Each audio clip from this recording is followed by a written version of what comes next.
Are you gamers tired of injuries? Are you gamers tired of being freaking tight? Do you feel you could be eating better? Does physical training have an impact on my gameplay? Can staying hydrated improve my gameplay? These are the 5 things I feel gamers should be doing.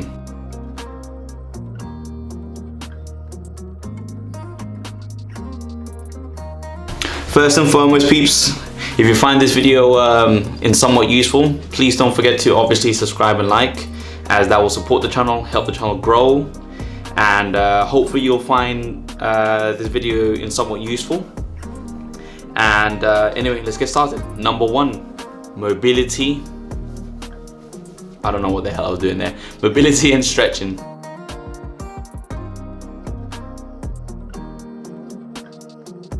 Mobilizing and stretching, I feel it's one of those underrated things that individuals don't do. Like, not just gamers, but a lot of like sedentary lifestyle individuals just don't stretch enough or mobilize their joints enough.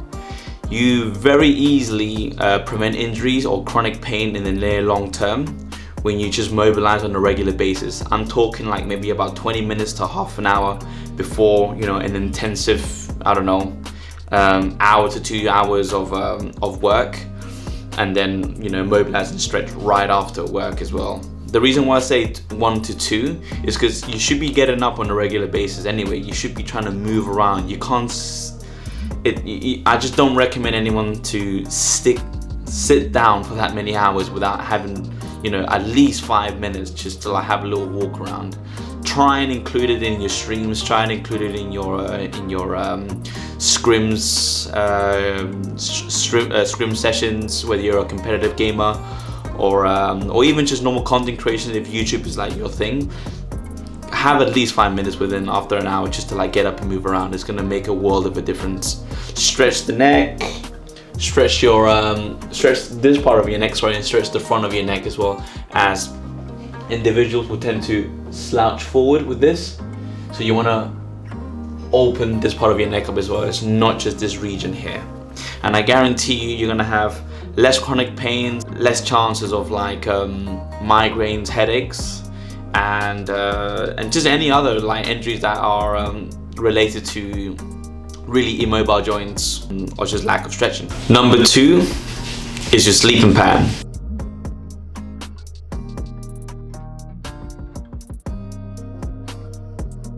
Sleeping pattern is important because it's not only is it important for just like overall recovery, your central nervous system recovers really well when you've had an adequate amount of sleep. And the reason why I pinpoint, so I'm going to emphasize on bold, pattern, because your body likes routine. It doesn't like sporadic scheduling. It doesn't like, you know, 8 hours one day, 6 hours another day, and it surely does not like the time either. So be aware of just the amount, but also the time you go to bed. According to science, 10 to 10:30 is your ideal. I'm aware that it's not for everyone, but try your best to be around that time, between 10:30, maybe 11 scratching it. But what your body likes is that it knows it's about to go to sleep at 10:30 and 11. Don't you notice sometimes that once you build like a sort of schedule or a pattern, your body begins to sort of get tired around those times. So it knows it's time to sleep, and it doesn't like breaking those little habits. So just make sure you keep it consistent for the sake of your body and for the sake of your recovery. The amount of hours, so 7 to 8, but everyone's different. Some people say they can function on 6. I personally would suggest maybe like, you know, 7, maybe 8, but you'll see, like, you know, whatever works best for you. But I'm always gonna preach 7 to 8 hours. For me personally, if I go anything beyond 8 hours, I start feeling a little bit unrecovered, a bit lazy, and that's not particularly the mindset I want to wake up to. So I always stay between 8 to 7. And like I said before, it's recovery of your central nervous system. Your central nervous system is basically your reaction, your hand-eye coordination, your focus, your mental resilience. All of that will recover and you'll perform better. And it decreases your likelihood of tilting. Because when you're tired and grumpy, you're literally increasing the chances of you tilting, basically. So I would suggest sleep and sleep pattern. Keep those consistent, and I guarantee your gameplay will improve from where it is now. Number 3 is clean nutrition. So what you eat.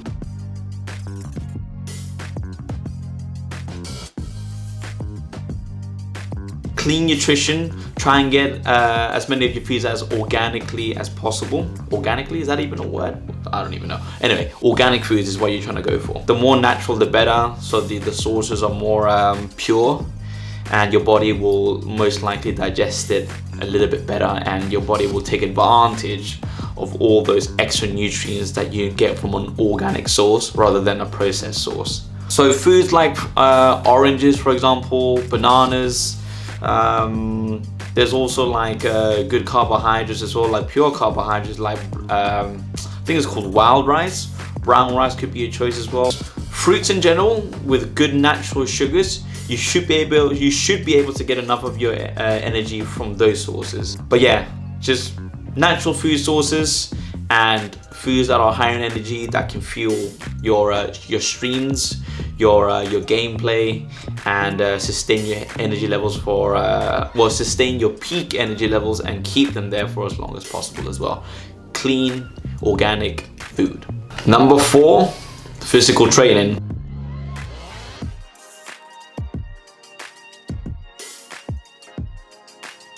Who in the world doesn't like a good secretion of the hormone endorphins? It's the feel-good hormone, right?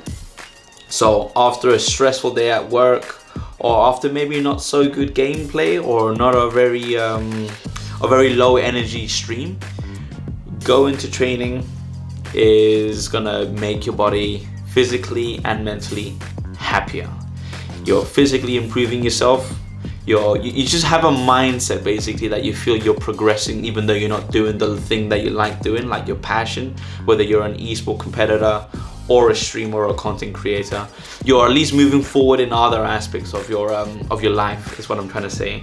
Endorphins give you that good feeling. So even though it didn't go too well regarding your scrims on your stream, you're still gonna feel good about yourself after training as well. And I'm not gonna forget as well, it's one of the most underrated antidepressants. So if you have symptoms of depression or you know you suffer from depression, get in the gym. It's gonna make yourself feel a lot better. You're physically, like I said, you're physically improving yourself. Mentally, you're gonna get like, you know, the endorphin secretion. You're gonna feel great about what you're doing, and just keep that habit going, keep that routine going. You're gonna feel a lot better after going to the gym. Number 5, your final point, is hydration, that wonderful H2O.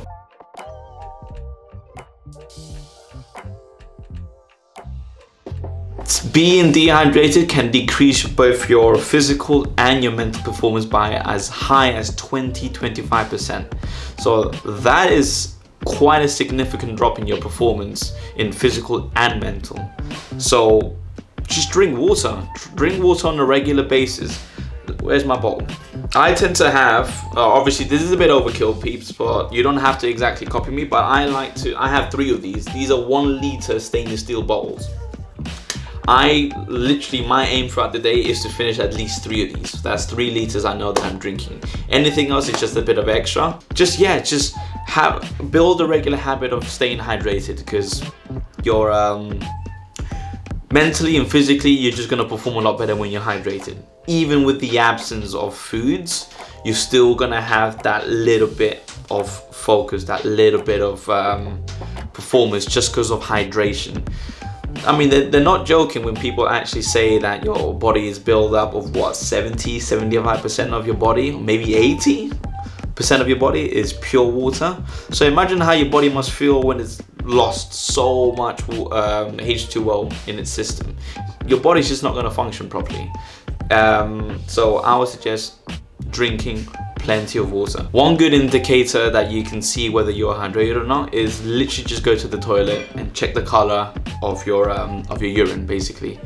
If it's really brown, if it's yellowish, get drinking. That's an indicator right there.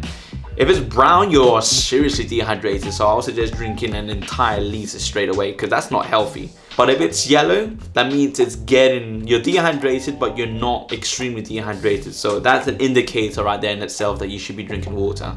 So use those bodily signals and just stay hydrated. It's gonna help your performance. It's gonna help you perform better in your gameplay. It's gonna keep your energy levels up in your streams.